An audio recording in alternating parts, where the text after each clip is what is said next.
Assalamualaikum warahmatullahi wabarakatuh. Waalaikumsalam warahmatullahi wabarakatuh. Alhamdulillahirabbil alamin. Assalatu wassalamu ala asrofil anbiya'i wal mursalin wa ala alihi wa sahbihi rasulillahi ajmain. Amma ba'd. Yang terhormat Bapak Kepala SMP Negeri 21 Tanjung Jabung Timur. Selanjutnya pemaparan penerapan budaya positif oleh Ibu Pevi Disyuniza SPD MPD, calon guru penggerak angkatan 7. Kepada Ibu Pevi dipersilakan. Assalamualaikum warahmatullahi wabarakatuh. Selamat pagi Bapak Ibu semuanya. Pagi. Baik, pertama-tama saya mau mengucapkan terima kasih atas dukungannya, karena tanpa dukungan dari kita semua tidak akan terlaksana kegiatan diseminasi pada hari ini. Apa itu budaya positif? Nah, budaya positif adalah merupakan bagian dari visi sekolah. Budaya positif merupakan perwujudan dari disiplin positif yang sudah dilaksanakan di sekolah. Terciptanya kebiasaan baik dan menumbuhkan karakter yang baik untuk mencapai disiplin positif. Budaya positif akan menimbulkan rasa aman dan nyaman pada murid dalam proses pembelajaran. Budaya positif akan menciptakan murid yang bahagia dan merdeka.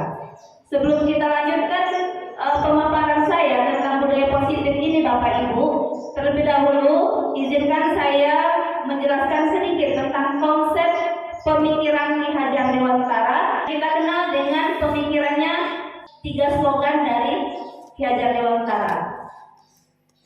Ada yang masih ingat? Yang pertama apa Bapak Ibu? Ing ngaso sung tulodo, bahwa seorang guru itu memberikan teladan bagi muridnya. Baik, kita lanjutkan. Itu ada 5. Yang pertama disiplin positif dan nilai kebajikan. Kemudian keyakinan kelas, teori motivasi, hukuman, penghargaan dan konsekuensi. Kemudian kebutuhan dasar manusia, dan yang terakhir segitiga restitusi.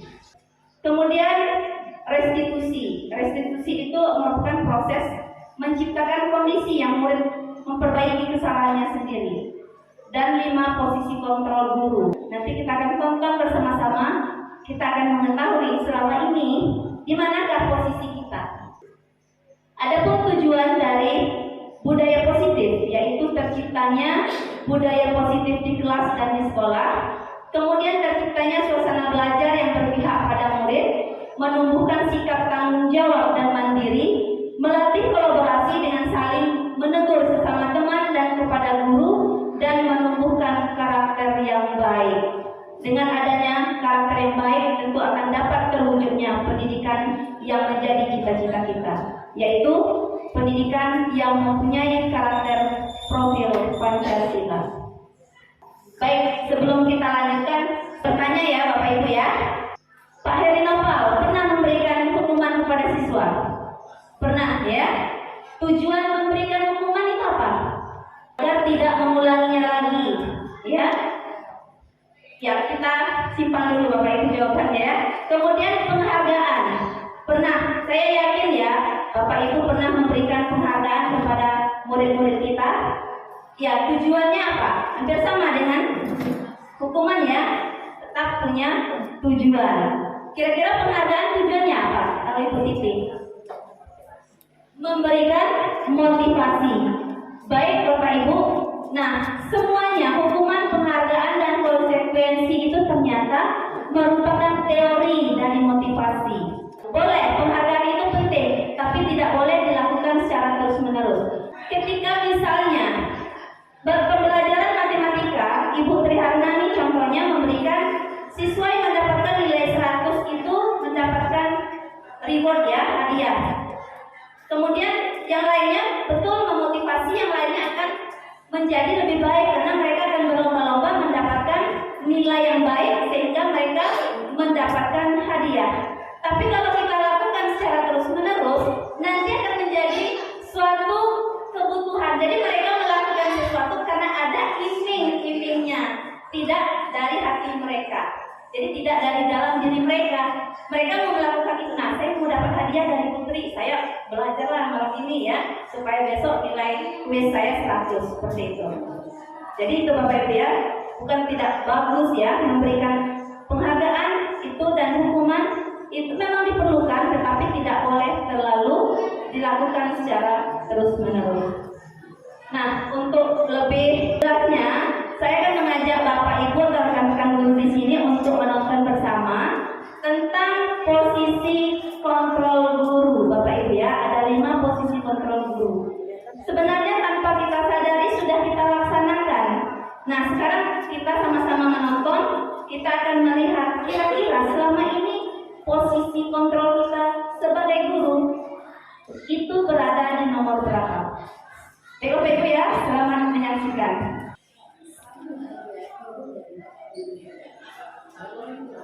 Posisi pemantau atau monitor, dan 5 posisi manajer. Untuk lebih memahami kelima posisi tersebut, mari kita saksikan kasus Naren yang terlambat hadir 20 menit di sekolah dan melihat bagaimana kelima posisi kontrol dalam menghadapi masalah tersebut.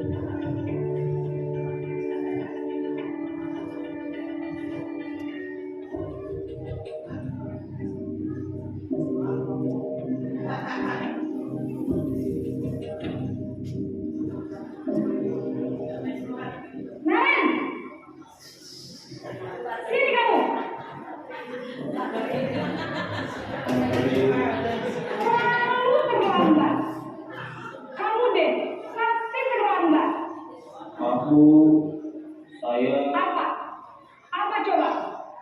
Alasan kamu apa lagi? Kapan sih kamu tidak terlambat? Malas sekalian kamu jadi anak. saya Dasar pemalas. Gak kapok-kapok sih kamu. Sudah berapa kali terlambat? Sana, kamu keliling lapangan basket 2 kali. kenapa saya harus keliling lapangan basket, Bu? Kenapa? Kamu lawan ibu. Berani-beraninya jawab. Sudah terlambat, masih berani jawab pula. Sekarang, keliling lapangan basket 5 kali sekalian. Biar kapok. Cepat. Pergi sana ke lapangan basket.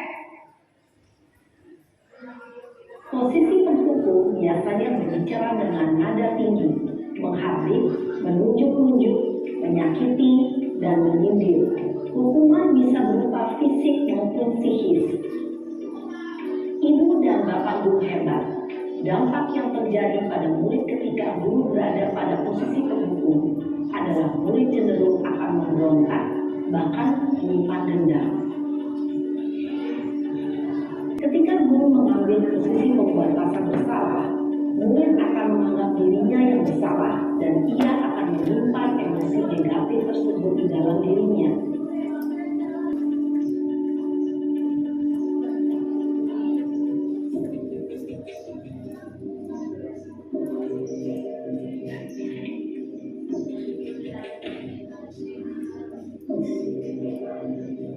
Naren!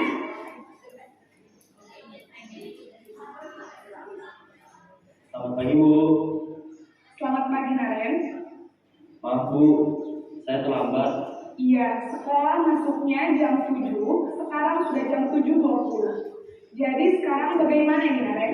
Maaf, Bu, saya lupa setel alarm saya semalam. Baiklah, menurut kamu, keyakinan sekolah yang mana yang perlu kamu tingkatkan? Menghargai diri sendiri dan orang lain mungkin ya, Bu. Setuju. Jadi, apakah Naren meyakini prinsip saling menghormati tersebut? Iya, Bu, saya meyakininya. Apakah Naren bersedia memperbaiki masalah keterlambatan ini? Bersedia, Bu. Bagaimana kamu akan memperbaiki masalah keterlambatan ini? Saya akan coba untuk tidak lupa menyetel alarm saya, Bu. Baik, kalau Naren lupa menyetel alarm di rumah, ada orang yang kira-kira bisa bantu mengingatkan tidak? Ada, Bu. Kakak saya, Kak Emma. Ada lagi selain Kak Emma? Selain Kak Emma, ada ibu saya. Baik, jadi yang mengingatkan Naren adalah Kak Emma dan ibu kamu ya? Kira-kira akan mulai set alarm kapan nih, Naren? Setelah pulang sekolah, akan segera saya lakukan. Baik, Jadi Naren akan setel alarm untuk bangun besok pagi dan akan diingatkan oleh kakak dan ibunda Naren ya. Ada lagi yang mungkin perlu dilakukan Naren agar tidak terlambat bangun lagi. Tidak ada, Bu. Baik Naren, terima kasih untuk kerjasama kamu. Sekarang kamu perlu kembali ke kelas untuk belajar. Baik, Bu. Terima kasih. Posisi manajer adalah posisi kontrol yang disarankan untuk membimbing murid memiliki sikap disiplin yang positif, yaitu murid yang mandiri, bertanggung jawab, dan dapat memecahkan masalah. Tujuan dari posisi ini adalah agar murid dapat berefleksi atas tindakannya. Guru akan dengan tulus memberikan pertanyaan-pertanyaan bermakna, sehingga membuat murid dapat belajar dari kesalahannya dan mencari sebuah solusi untuk menyelesaikannya. Ibu dan bapak guru hebat, setelah mengamati adegan kelima posisi kontrol tadi, kira-kira posisi mana yang paling ideal? Posisi mana yang dapat menunjang motivasi intrinsik murid? Ya, tentu posisi manajer. Posisi ini memang posisi ideal yang ingin dituju setiap pendidik. Pada posisi inilah, guru dapat menerapkan disiplin positif yang berpihak pada murid, yang memerdekakan murid. Perjalanan seorang pendidik tentunya tidak mudah untuk sampai pada posisi seorang manajer.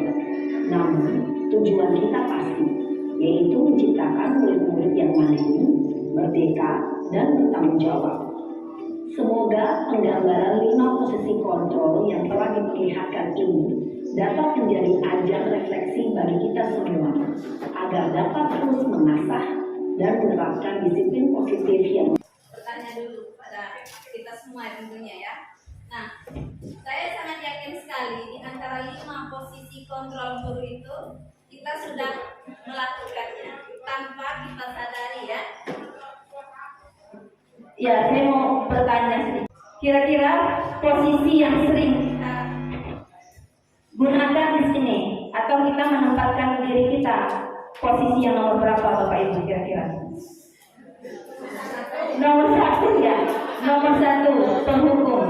Ya, karena kita selama ini jujur berpikir bahwa dengan menghukum siswa mereka akan menjadi jerah, ya, dan tidak akan melakukan kesalahan mereka lagi.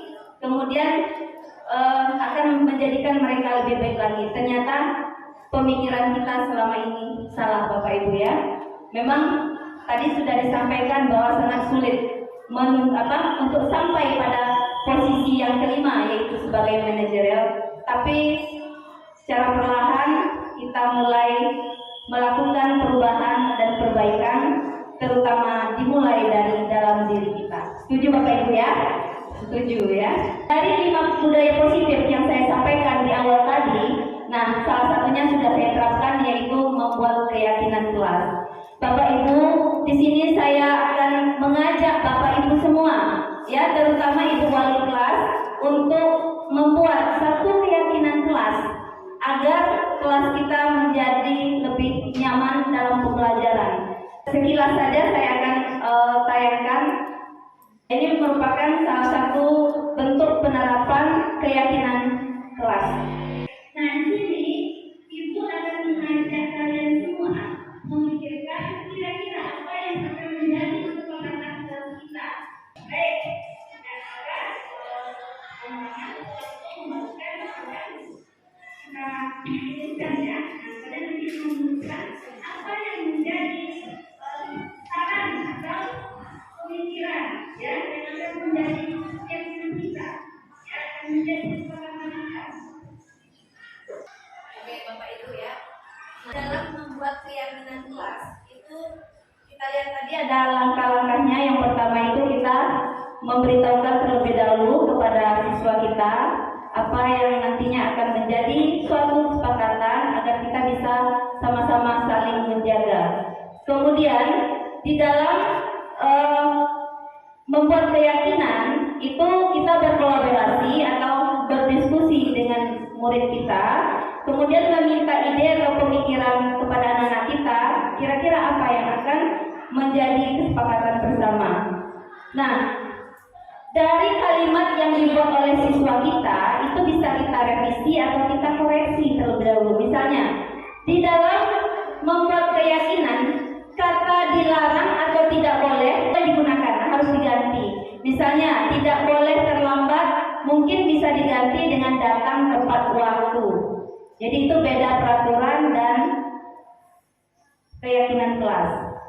Nah, kemudian ada restitusi Bapak Ibu ya, yang tadi di mana digunakan pada posisi kontrol guru yang kelima, yaitu posisi sebagai manajer.